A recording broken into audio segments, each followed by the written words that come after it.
Ouais les gars, c'est gâté massivement, l'heure est grave. Draman Alassane Ouattara demande une extradition de Johnny Pacheco à l'état burkinabé. Alors sans plus tarder les gars, je vous laisse regarder la vidéo par vous-même. N'oubliez pas de liker, commenter, surtout partager la vidéo massivement. Regardez la vidéo jusqu'à la fin et abonnez-vous sur cette chaîne pour avoir beaucoup d'informations. On est ensemble, ciao. Yo la famille. Les gars, ce qui arrive à Johnny Pacheco là, ne voyez pas ça en deuil, hein, parce que je vois les gens qui pensent c'est deuil, parce qu'il veut l'argent, il veut mendier, donc il demande de l'argent. Non, hein, ce qu'il dit là, c'est vrai. Hein. Voilà, ce qu'il dit là, les accusations qu'il a énumérées là, tout est vrai. Voilà, de toute façon, il a fait ça en live, en direct. Vous-même, vous avez suivi, c'est vrai. Voilà, il n'y a rien d'amusement dedans. Parce que ce que je vous dis, vous avez suivi l'épisode 2020. Vous avez vu ma sortie. Après ça, 2 jours après là, je vous jure, 2 ou 3 jours après, la BAC est venue chez moi. À la maison, la BAC. Donc, heureusement que quand ils sont arrivés, moi, je partais chez ma belle famille. Donc, ils ne m'ont pas trouvé. Mais je ne sais pas comment ils m'ont retrouvé chez ma belle famille. Peut-être mon téléphone était tracé, je ne sais pas. Parce que dès que j'ai garé, ils étaient derrière moi. Je ne sais pas si j'étais suivi, je ne sais pas s'ils me surveillaient. Donc, dès que j'ai garé net, ils sont sortis derrière moi, ils sont venus devant la porte. Et ma belle famille est sortie pour venir m'accueillir. Donc, quand ils sont arrivés net, moi, je connais le mouvement. Ils avaient les brassards orange. Il y avait un garçon et une femme. Ils avaient les brassards orange. Donc, ils sont arrivés net. Ils ont dit mon nom. J'ai dit oui, c'est moi. Ils disent qu'ils doivent me conduire au poste pour que, voilà, parce que j'ai fait l'objet d'une convocation. Donc, je dois aller répondre. J'ai dit non. Ils n'ont qu'à me montrer un mandat. Ou bien ils n'ont qu'à me passer la convocation. Ils me disent non. J'ai dit, hey, chef. J'ai dit, je connais mes droits. Sortez-moi une convocation en bonne et due forme. Remettez-moi la convocation. Je viens là-bas. Du coup, tout le monde est sorti pour nous regarder. Quand ils ont vu Djamana net, tout le monde est sorti. Ma belle-mère a commencé à serrer son visage façon là. Alors ils ont vu ça, ils ont dit, ok, l'autre est parti dans la voiture là-bas. Ils ont tourné, ils sont venus me donner la convocation.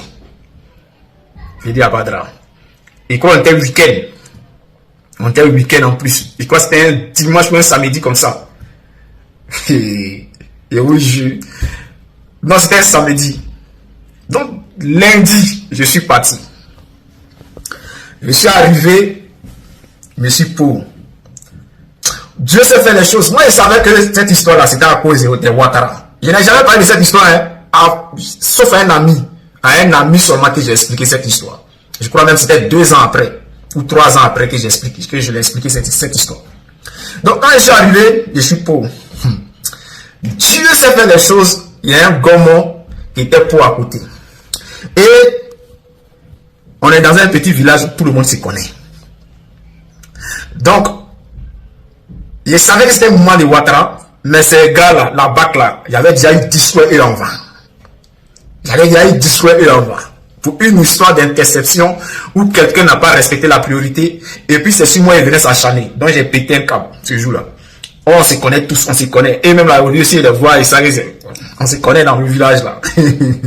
Donc, c'est comme ça. Le gars avait me dit que il y a une dame qui a porté plainte contre moi. Et que non, je ne vais pas tout citer ici parce que c'est un peu truc. Mais la plainte même qui devait me créer problème là. Parce que tout ce qui s'est passé a fait des situations là, hein, comme ci, comme ça, là, ça pouvait rien créer. Mais il y avait une autre plainte où on me disait que j'avais fait abus de confiance. Abus de confiance, un truc comme ça. D'une dame. En plus, elle était Djoula. Vous savez ce qui s'est passé? On sort ma carte. C'est-à-dire mon titre de séjour. On sort mon titre de séjour. On sort mon passeport. Je ne sais pas comment ils ont eu mes informations. C'est-à-dire, je ne sais pas comment la personne a eu mon passeport. Je ne sais pas comment la personne a eu mon titre de séjour. Or, ces mouvements-là, c'est chose seulement. C'est à l'ambassade seulement j'ai déposé ces gens de documents. Donc, on me présente mes mouvements. On dit, tu reconnais ces documents? Il dit, oui, ce sont mes documents. On dit, bon, ces documents-là, la personne que tu as abusé d'elle, là, pas côté, voilà, V1, non. Genre, j'ai arnaqué la personne. Que la personne, c'est la personne qui nous a remis ces documents. J'ai dit non, j'ai dit moi, je n'ai jamais remis mes documents à quelqu'un. Donc, il y a un gars qui est à côté, un gomo, lui n'avait rien à voir dans l'histoire. Donc, lui aussi, c'est Dieu qui fait les choses. Il dit, mais ça arrive souvent, il y a des gens qui prennent le numéro des gens, ils arrivent à pirater le téléphone des gens. Tu vois, donc lui soutient maintenant ma thèse que quand moi je dis, moi je n'ai jamais remis mes documents à quelqu'un. Donc, quand il parle moi là, le commissaire qui était devant moi, tu vois, ça cassait son rythme.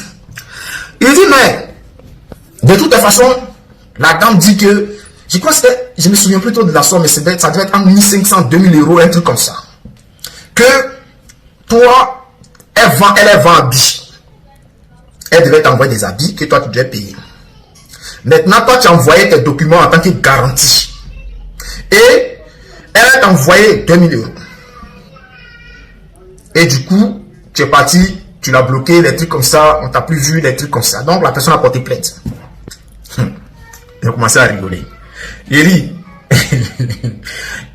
dit, monsieur l'agent,